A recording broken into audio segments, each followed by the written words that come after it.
आपण मैंने केवे शंख बजेछन के मुई तो फुकबार लगी बहुत ट्राए कनी पर मोर द्वारा यहाँ नहीं है। ओमटा एत छोट होकर भी बहुत बढ़िया कर बजे दे पारसी। नुआ खाएमा नुआ पिंधमा तो फास्ट कर मुई आज इ प्रकार सार्टे पिंधीचे केनता लगुचे कहबे। मुई तो एंता प्रकार सार्ट नहीं पिंधे किंतु जेहेतु फेस्टिवल है तो आज ट्राए करी। आसुन आज समस्त को मोर परिवार सहित भेटुचे। इटा हूँ दादार सान पुओ अमन।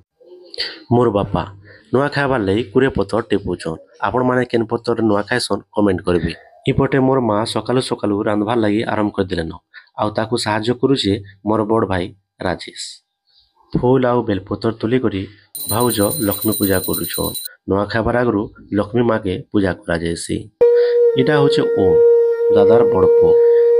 कहसन स्त्री लोक माने देवता पूजा नहीं करन एथिलागी मोर बापा घर दे देवता के पूजा करुछन। एबेका टाइम आसी जाइए घरे समस्ते गुटे संगे बसी करी नुआ खाइबारटा किंतु तार आगु गुटे रिवाज जे छोट लोक मान के गुरस रे पाद धोइसन। परिवार समस्ते गुटे जगह बसी करी नुआ खाइबार मजा ही अलगा। इटार परे परंपरा अनुसार समस्ते बड़ मानकर आशीर्वाद नउसन। घर बड़ मानकर आशीर्वाद नहीं सारा परे आउ गुटे जिनिस मिसिंग थिला सेटा होचे फोटो सेशन। तो आमे समस्ते गुटे गुटे करी फोटो उठे बसनु। इटार परे आमे बुली जाइथिनु संध्यारे कुमड़ा पहाड़। वीडियो रो पार्ट 2 टा बहुत जल्दी आसबा कमेंट कर देबे। धन्यवाद।